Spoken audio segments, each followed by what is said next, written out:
Et on fait ça avec David Lefort. Où le terme ne vous est peut-être pas inconnu, mais qu'est-ce que l'on désigne par une exoplanète? Vous avez entendu ça ces temps-ci. Pourquoi? Parce qu'on en parle de plus en plus souvent. Qu'est-ce que ça veut dire? Il y a une génération spontanée d'exoplanètes qui nous tombent sur la tête comme ça. D'où viennent-elles? À quoi ça sert les exoplanètes? Pourquoi ça s'appelle comme ça? Etc. etc. Est-ce qu'elles sont très très loin? Ou elles habitent à côté? Va savoir. Alors qu'est-ce que c'est qu'une exoplanète? À mon avis, c'est pas si près que ça. Exo, déjà, ça veut dire hors de. Endo, exo, par opposition. Hors de. Hors de chez nous, hors de notre système solaire, il y a des planètes. Donc, ce sont des planètes qui sont hors de notre système solaire, hors de chez nous. Chez nous, ça ressemble à ça. Regardez, c'est assez schématique. On a un gros soleil. Et puis, on a 8 planètes. Pour ceux qui me diraient « Ah, il n'y a pas Pluton ». Oui, Pluton est sorti du lot il y a quelques temps, parce qu'il n'était plus considéré comme répondant aux critères d'une planète, en tout cas par rapport à sa taille. Lorsque vous regardez le ciel le soir, qu'est-ce que vous regardez? Vous regardez les étoiles. Donc, vous regardez des soleils. Et donc, potentiellement, vous regardez des planètes qui pourraient donc tourner autour de ces soleils. Vous disiez à l'instant, et c'était assez marrant, « Oh là là, qu'est-ce qu'on en découvre en ce moment? Il y a des pluies d'exoplanètes. » En fait, on en découvre depuis qu'on en cherche. C'est tout bêtement ça, l'histoire.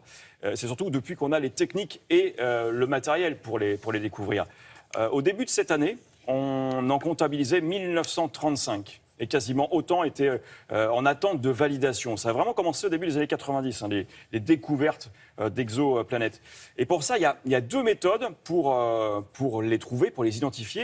Et il y en a une, vous allez voir, vous allez comprendre le principe en regardant ceci.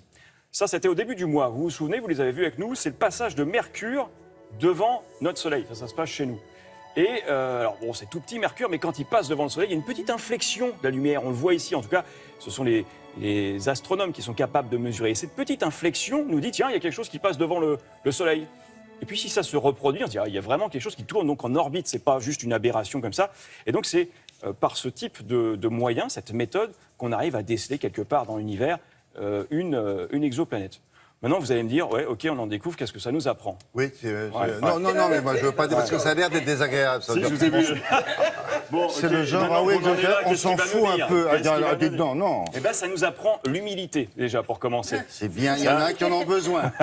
Ça va les aider. Ouais, l'humilité, pourquoi? Parce qu'avant, on ne considérait que notre système solaire, on pensait qu'on était tout seul, qu'il n'y avait que nous, que c'était une singularité de l'astronomie, finalement. Et ça remet en cause quand même beaucoup de choses, parce que quand vous étudiez un système avec un seul exemplaire, on n'en connaît pas grand-chose. Là, il y a une multiplicité de systèmes solaires. Il y a aussi des formes tout à fait variées et des agencements. Vous avez vu tout à l'heure les planètes telluriques, les petites planètes denses comme ça qui ont un noyau intrinsèque, et ben, sont proches du Soleil. Les grosses gazeuses, elles sont plutôt en périphérie pour justement pas se faire piquer par l'attraction solaire, le gaz dont elles disposent. Eh bien, on a même remarqué, au travers des exoplanètes, qu'il y a comme ça des grosses planètes gazeuses juste à côté de leur Soleil. Alors c'est vrai aussi qu'on cherche une cousine de la Terre, ni trop près ni trop loin de son Soleil pour favoriser le développement de la vie. Et là, quand je dis développement de la vie, je parle de vie bactérienne, hein, je ne parle pas de vie extraterrestre.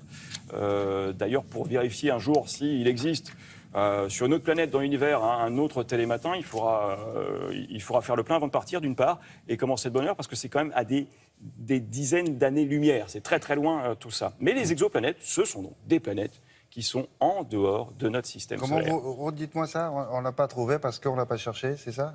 Jusqu'à présent, oui, on n'avait pas. Depuis qu'on cherche, on les a trouvés parce qu'on les a cherchés. Non, mais depuis qu'on cherche, on les trouve. C'est comme les clés.